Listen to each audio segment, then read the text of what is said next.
Shalom, selamat pagi, salam sejahtera bagi kita semua. Umat-umat Tuhan, sebelum kita memulai hari ini, marilah kita mendengarkan renungan singkat. Sebelum kita mendengarkan renungan singkat, marilah kita sama-sama berdoa. Ya Tuhan Allah yang bertakhta dalam kerajaan sorga, terima kasih atas hari yang baru, hari yang indah bagi kami. Biarlah hari demi hari kami lebih dekat dan setia kepada Engkau ya Bapa. Berkati kami dalam mendengarkan firman-Mu, di dalam nama Tuhan Yesus kami sudah berdoa, amin. Bapak Ibu yang diberkati oleh Tuhan, judul renungan singkat kita pada pagi hari ini adalah hikmat pemberian Allah.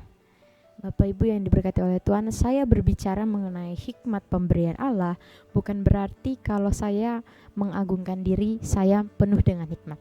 Tidak tentunya Bapak Ibu, namun saya mengambil pelajaran dari seorang raja yang bijaksana, yang berhikmat, yaitu siapa Bapak Ibu? Raja Salomo. 1 Raja-Raja 4 ayat 29 dan 30 menjadi ayat yang perlu kita renungkan pada pagi hari ini.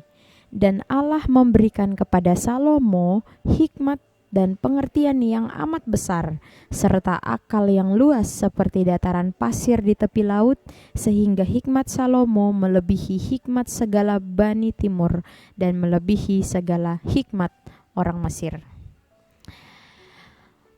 Tentunya Bapak Ibu yang diberkati oleh Tuhan, kita percaya dan kita mengimani bahwa segala sesuatu yang kita minta kepada Tuhan dengan rendah hati, kita pasti akan mendapatkannya. Tuhan pasti akan memberikan jawaban kepada kita. Ini menggambarkan apa yang dialami oleh Raja Salomo. Raja Salomo meminta kepada Tuhan hikmat Bapak Ibu.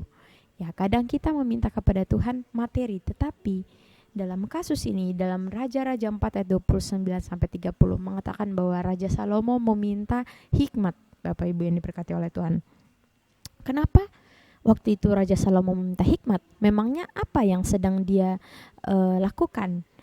Kita tahu bahwa Salomo waktu itu adalah seorang raja, ya. Dia mendapat tantangan dan ancaman yang sangat banyak untuk menjadi raja ini tersebut. Dia harus mengalami banyak hal, ya, menderita banyak hal, dan dikatakan bahwa Salomo harus mempersatukan suku-suku yang tidak mau bersatu. Dia harus mempersatukan, dia harus menyelesaikan ancaman-ancaman atau tantangan dari luar masuk ke dalam negerinya, baik itu dari Israel atau dari mana, kepada baik itu dari Mesir ataupun ke lain kepada Israel. Dan ini menceritakan bagaimana Raja Salomo tidak meminta hal lain selain hikmat. Dalam menghadapi apapun, Salomo meminta hikmat kepada Tuhan. Apa yang dialami oleh Raja Salomo juga bisa kita alami. Ya, kita juga bisa meminta kepada Tuhan hikmat, dan Tuhan pasti akan memberikan kepada kita hikmat yang luar biasa. Bapak Ibu yang diberkati oleh Tuhan, apa kegunaan hikmat dalam diri kita? Apa yang menjadi tantangan sehingga kita harus meminta hikmat kepada Tuhan?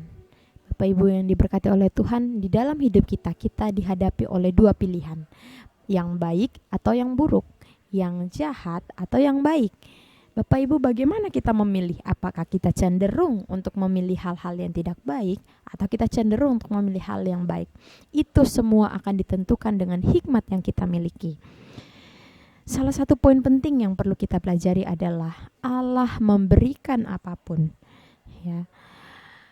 Bagaimana cara Tuhan memberikan kepada kita? Dengan cara kita memintanya di dalam doa-doa kita. Oleh sebab itu, kita harus percaya bahwa apapun yang kita minta, Tuhan akan menjawab. Baik itu dalam kondisi apapun, Tuhan pasti akan menolong kita.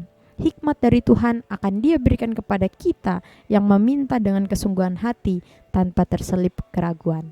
Marilah kita belajar dari pelajaran ini dan kita berdoa kepada Tuhan agar Tuhan memberikan kepada kita hikmat untuk memampukan kita setia kepada Tuhan dan melakukan apa yang benar di hadapan Tuhan.